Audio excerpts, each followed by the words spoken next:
¿no? Que investigar su propia historia sigue siendo privilegio. No es algo que es accesible a todos y todas. Hay otra alternativa para formular el proyecto de estudio. Noto aquí que yo estaba involucrado en este proyecto. Dos investigadores, Dale Irvin y Scott Sundquist, voy a contar un poco la historia. Dale Irvin escribió un libro tratando de visualizar un nuevo acercamiento a la historia del cristianismo mundial y negoció con Orbis. Y Dale decía que quería escribir, que no era un libro que él podía escribir solo, que necesitaba un grupo de personas con experiencia en comunidades cristianas alrededor del mundo. Y Orbis dijo, mira, no se puede escribir, un comité no puede escribir un libro, ¿no? Entonces insistían que tenía que tener un autor. Pero hicimos una serie de consultas. Y fue un proceso muy fascinante. Tratar de pensar cómo contar la historia del movimiento cristiano mundial sin tener Europa siempre en el centro. Salió el primer volumen, los primeros 15 siglos. El segundo volumen nunca salió. No se logró. Es que, ¿cómo manejar tanta diversidad? Eso fue el problema. Entonces, y otros problemas también, pero fue un proceso muy interesante. Entonces, la perspectiva, bueno, era un texto que escribimos para seminarios teológicos y intentamos comunicar el dinamismo que caracteriza la religión cristiana como movimiento que se ha diversificado continuamente en su expansión, mientras que ha reclamado siempre ser lo mismo, ¿no? Todos reclamamos, ¿verdad? Nos llamamos apostólicos, ¿verdad? Estamos conectados con la primera experiencia de las primeras comunidades. Como nota de Irvin, narrar la historia del cristianismo mundial no es narrar la marcha de la iglesia cruzando fronteras sin número, más bien es explorar, cita, las transformaciones del mundo cristiano en nuevas localidades sociales y culturales, cierre comillas. Estos autores y autoras quieren señalar que el cristianismo desde sus inicios ha sido un movimiento mundial, si no presente en todos los lugares, por lo menos en muchas culturas. Desde la perspectiva de la interculturalidad, la identidad cristiana se confiesa más adecuadamente, como dice Raúl Fernández Betancourt, como una memoria en movimiento, peregrina, que se abre a la convivencia y la transformación. Los investigadores de lengua inglesa, señalando la necesidad de una nueva historiografía, también emplean el término global para indicar no solamente la extensión mundial del cristianismo, sino también la necesidad de mantener una visión en conjunto, de la intercontextualidad. Como afirma González, hoy no es posible, empieza cita, hablar de la historia de la iglesia del siglo XVI sin tener en cuenta que el 26 de mayo de 1521, cuando la Dieta Imperial de Worms promulgó su edicto contra Lutero, Hernán Cortés asediaba la ciudad imperial de Tecpan. Ya no se puede discutir la ilustración en Europa sin traer a la memoria las mujeres y los hombres que estaban siendo secuestrados de sus hogares en África, esclavizados y enviados en cadenas a las Américas. Los grupos africanos cambiaron la historia religiosa de las Américas, pero también personas afroamericanas han impactado el desarrollo del cristianismo en África.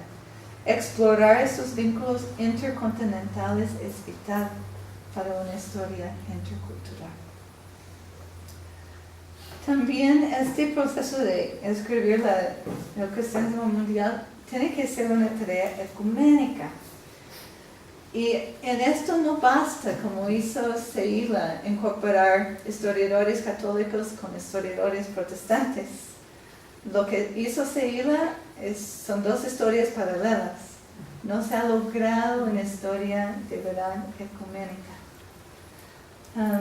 Esta dimensión ecuménica debe presentar la historia de tal manera, como indica Schenck, que cada comunidad cristiana, empieza a citar, pueda percibir y afirmar su relación con cada otra comunidad cristiana alrededor del mundo. Eso fue el problema con el segundo volumen. No logramos hacer. Es una tarea muy grande. La manera que la Iglesia ha entendido históricamente y articulado la relación entre la expresión local de la Iglesia y la Iglesia que existe más allá de la experiencia local ha constituido el concepto de la catolicidad. El término católico, como nos recuerda González, no quiere decir lo mismo que universal. Es posible que la Iglesia llegue a ser universal, es decir, presente en todos los lugares, sin que sea católica. Etimológicamente, católico significa según el todo. Los pensadores activos en el proceso de fijar el canon del Nuevo Testamento en el siglo II empezaron a hablar de la gran Iglesia católica, como la que afirmaba el uso de 4 evangelios y no solo uno. González indica, cita, al incluir 4 evangelios diferentes en su canon, como testimonio multiforme del único evangelio de Jesucristo, la Iglesia antigua, la vieja Iglesia católica, nos enseñó lo que la posmodernidad también dice, que la perspectiva siempre es parte de la verdad, por lo menos la verdad vista desde el lado humano, se recita. Entonces, el estudio de la historia del cristianismo debe ser un llamado a la catolicidad, a la apertura a otras perspectivas. Lo opuesto a la catolicidad, recordamos eso, es el sectarismo. La tendencia de tomar una sola perspectiva como la única válida. Hoy existe un marcado sectarismo en muchas iglesias latinoamericanas, tanto evangélicas como sectores católicos. La enseñanza de la historia desde una apertura ecuménica nos ayudaría a superar eso. Esperamos que sí.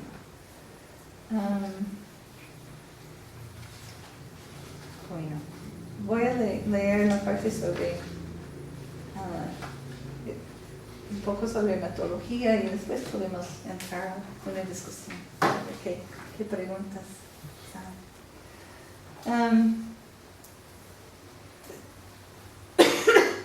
El libro de Dale Urban usa el método de la genealogía como una manera de explorar estas variedades de pasados, ¿no? El paradigma intercultural nos pone en diálogo con los aportes de la historia social, la historia política, la historia económica, la historia de las religiones, la sociología de la religión, la antropología histórica, la historia de género, entre otros. Pero las preguntas formulamos desde el contexto actual. Tenemos que regresar también a los antiguos trabajos historiográficos, pero ya con nuevas preguntas y con ojos críticos. El estudio de la genealogía es muy productiva. Foucault nos ha enseñado que cada discurso es producto de las relaciones de poder. Eso ya sabemos. Los discursos dominantes que se presentan como conocimiento científico buscan reproducir estas relaciones de poder. La genealogía intenta recuperar los conocimientos sospechados y las memorias locales que han sido descalificados por el discurso dominante. El propósito de la genealogía para Foucault no es un ejercicio intelectual, sino el establecimiento de conocimiento útil para las luchas actuales, la producción de una verdad alternativa que desafía las relaciones de poder oponentes. El contenido de las genealogías del cristianismo mundial no es, como soñaba Hegel, la historia unificada del espíritu, sino, cita, las múltiples diversidades de encarnaciones históricas del espíritu en distintos grupos y lugares en el mundo, cierra cita. Sin intentar construir una historia singular, las genealogías nos permiten vislumbrar conexiones no sospechadas antes entre experiencias históricas tocadas. Bueno, después hablo un poco del desafío de los cursos introductorios, creo que eso es. Y para muchos estudiantes en teología son los únicos cursos de historia que llevan. Entonces, ¿qué hacemos ahí? ¿Cómo trabajamos? Es muy difícil. No tenemos recursos bibliográficos escritos desde una nueva perspectiva. Entonces, estamos utilizando textos de hace 30 años. No hay un nuevo intento después de los libros de Justo González de escribir en español una historia del cristianismo. Nadie lo ha intentado. Es muy difícil.